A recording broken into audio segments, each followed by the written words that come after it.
champion ng AP Yan na yung Bren. Dragon. Ito na yung Grand Eyeball para sa ating mga players. Sanji, ang first blood. Perfect turtle dahil hindi na rin makakapasok yung ibang mga players. Grabe yung zone na ginagawa dito. Kyle TC Gwen. with that objective. Tapos may patag-edit. Flap TC pala nag-zone. Super Marco sinalubong pa naman yung pumapasok na players kanina na Echo. Kaya naman nabaliktad pa nila. Set up play kaya maganda siya way dito si Carl TC. Makukuha ni Gwen. Grabe naman yung damage ng Edith Rome.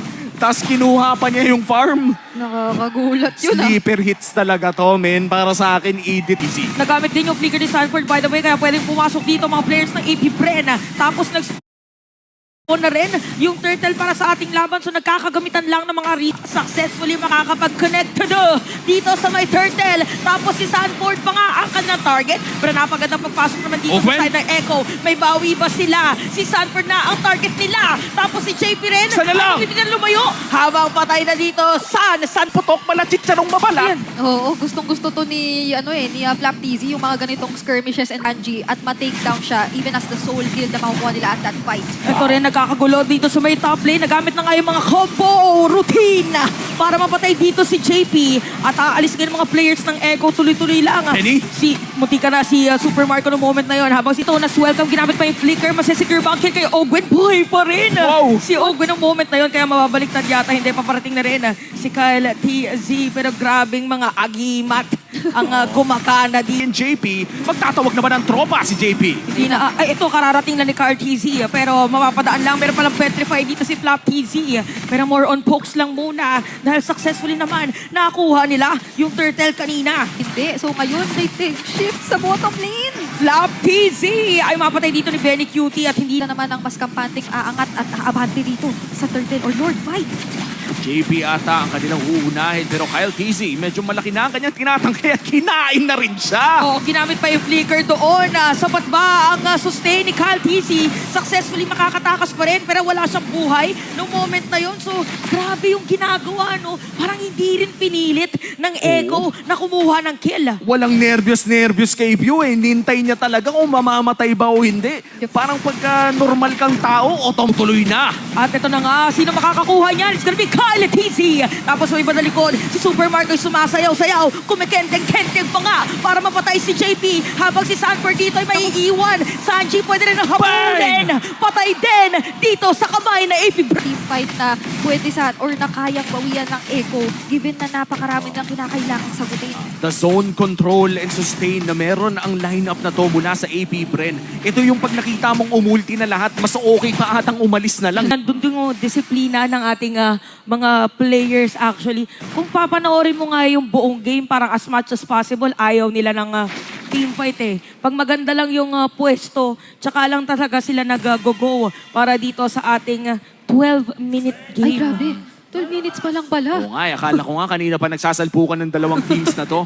And so far, no, Benny Cutie, at kahit pa paano ay nakakapag-farm pa rin naman for Echo. Siguro kung makahanap sila ng isang kill at magtuloy-tuloy, ay doon papasok yung Nolan, pati na rin Roger. Pero parang ang hirap kasi may Angela. Kaya nga Oh, iba pa rin yung Angela. Parang pinatunayan, sabi kasi natin for the Angela, medyo mababa today ang win rate. Pero ang grabe din kasi yung timing with the hard guard. At feeling ko mga ano pati, after 40 seconds, Oo. magkakaroon ulit ng team fight. Panigurado yan dahil lalabas na nga ang Lord. Magkikita na naman ang dalawang TC. Pag nagkainitan, alam mo na. Yeah, yung nakita natin kaninang late game potential or threat ng Detona's welcome yata yung kailangan this time for Echo. Yung tamang target lang nahuhulihin. Kasi parang may mga targets dito or may mga heroes dito ang Ifibren na hindi naman pangunahing option talaga ni Few na gamitan ng hard guard nor on yung counter game. Malaking bagay na kasi yung may makukuha silang isang pick-off man lang. But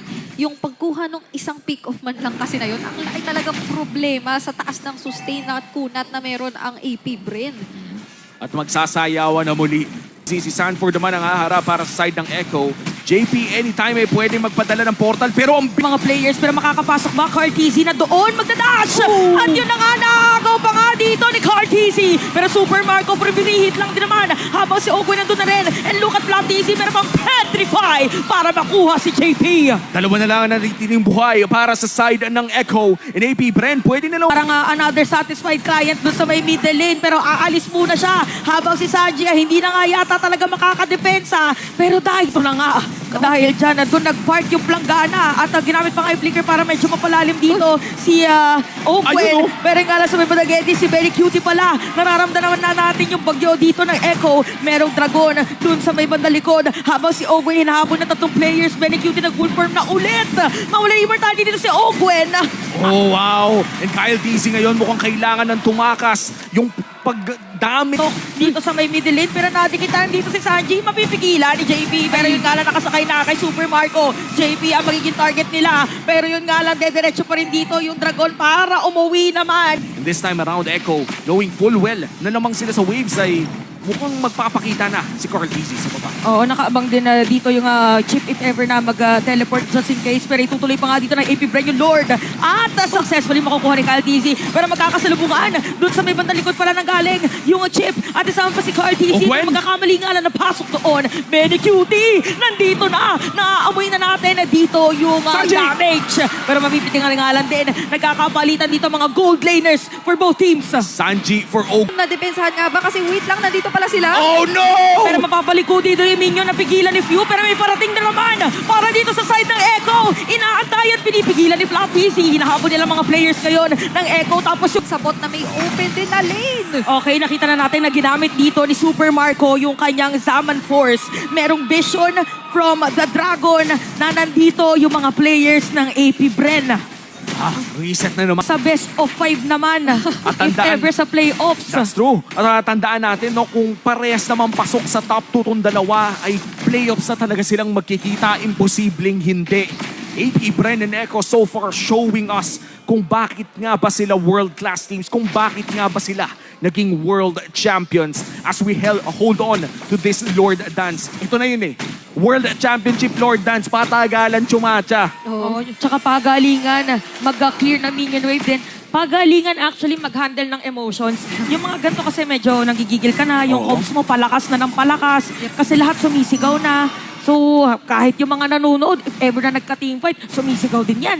Oh, ito yung parang the calm before the storm. Talagang inaabangan natin kung anong mangyayari. And because of the Angela, AP Bren could afford to send it away. Pero half HP na dito sa Lord. Sanji nandyan na rin. Sanford doon sa gilid. Uy, napigilan si JP ha. Pero yung nga lang napaganda setup play para dito sa side ng Echo yung Lord ay hindi pa rin nakukuha. Nakaabang doon sa may retry. Pero yun nga lang si Kyle TC. Oh! Sa dami ng mga players na nandoon. Si Ogwen pa rin na makakakuha. Tapos dediretso pa si Super Marco. Si Sanford, konti na lang. Boom! Huli pa dito sa kamay ng idol ng mga kids. Sanji with the immortality play. Mukhang buy time ang kanilang laruan. Pero look at Carl DC. Look at the base. Mukhang may base race na magaganap. Very cutie versus the world. At Flat DC ang susunod. Mukhang hindi siya makakatakas at hindi rin matutuloy si Carl doon sa baba. Ang nagkakapitan pa rin na doon sa mga may immortality, Super Marco, Kyle TC, nakasalubong ni Kyle TC at biglang nawala! Penny Cutie na lamang ang dedepensa para sa Echo. Habang sa AP Bren ay 5 pa rin ang buhay. Ano kayang gagawin ni Penny Cutie dito? Naku, mahirap na sitwasyon ito. Unahin na nga yata si Few. Pero kahit ano pang bawas ang gawin ay babalik at babalik lang ang buhay. Bumili pa ng immortality si Kapitan. Naku, may Zaman Force ulit! At hindi na nga makakatakas pa doon sa agresibong AP Bren. Dito si Benny Cutie, wala nang ang dedepensa para dito sa side ng Echo. Kaya naman, ang maririnig natin mula sa Hive, AP Bren lang, malakas! At sa tagisan ng lakas ng M4 at M5, M5 pa rin